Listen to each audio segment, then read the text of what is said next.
Hey there, everybody. Welcome to another episode of The Dig. Excited to be here with you today.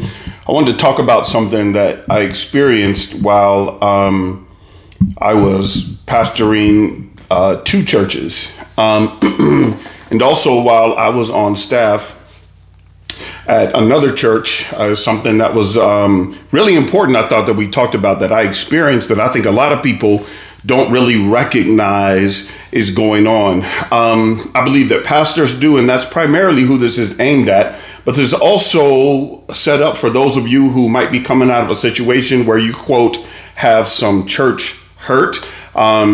I get that that's kind of a key thing to say now, but I have to tell you, everybody has a little bit of church hurt because it's people dealing with people, and people aren't always at their best, even if they are Christians. I'm not saying that we're not trying. I think people do in general, but if you are around enough people, including yourself, you probably, I'm sure, have hurt somebody and they've been disappointed in you. That may not have been your intention. Maybe it was. Whatever the scenario is, we all get hurt sometime or another.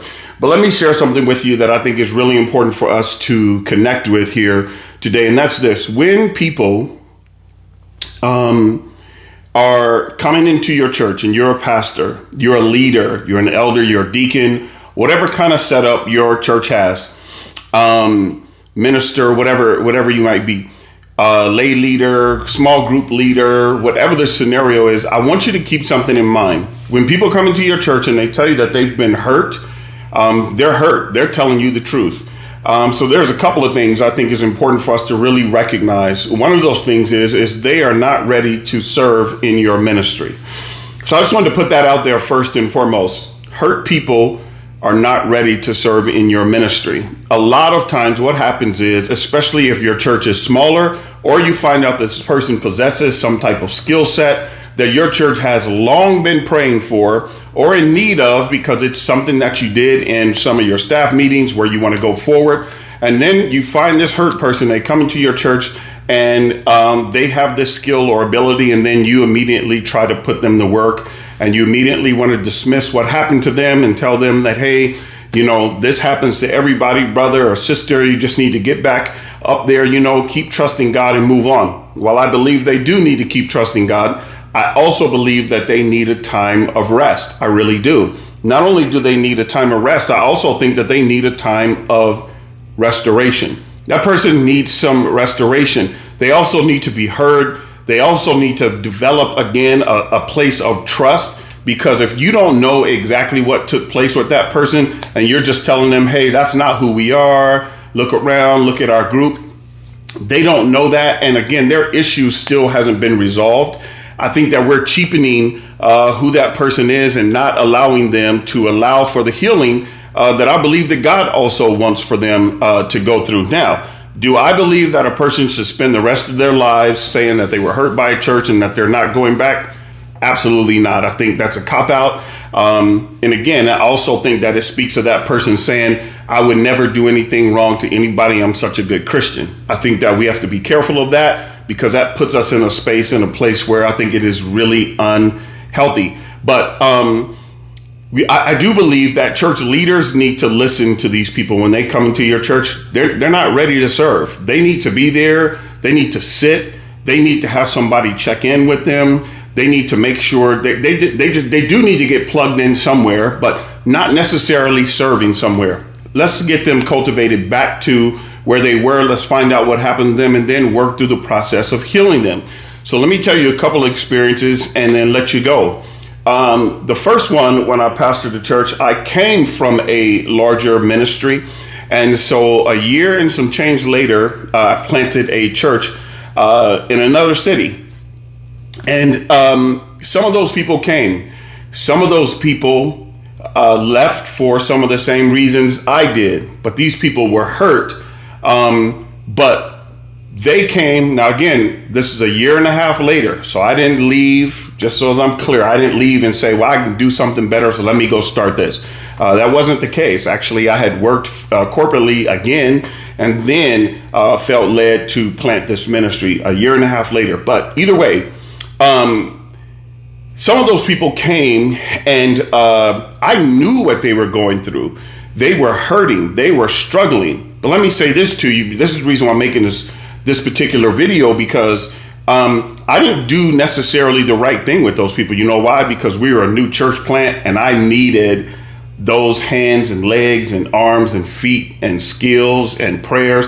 I needed all of that stuff. And that wasn't the case when they came. And so I realized that after 4.5 years of working with that church, these people had not been healed. They had not overcome. They came to me, and then some of them came because I was a safe place for them, but I wasn't necessarily recognizing that. So I'm just telling you, I don't think that was healthy. That relationship got bad for me because I realized that not all of these people, some of these people had not recovered from the difficulty from the previous ministry. They just hadn't. So moving forward, the second church that I planted, I got a group of new people that came from another scenario, from another church. Was totally unrelated to where I came from. They too were in a struggle. What I found was, again, the same thing. So these people came with all their skepticism, basically any privilege that they had given that pastor, any slack, any grace, I was going to get none. They basically were like, hey, this is where we are. This is who we are. And so they held it down, and they always made reference to the church where they came from.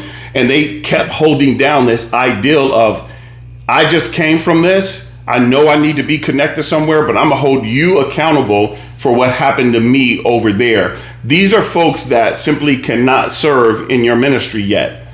And I'm not even sure that they can serve in your ministry at all. I actually believe that you might just simply be a landing spot for them to get healed, to get whole, and then maybe move on.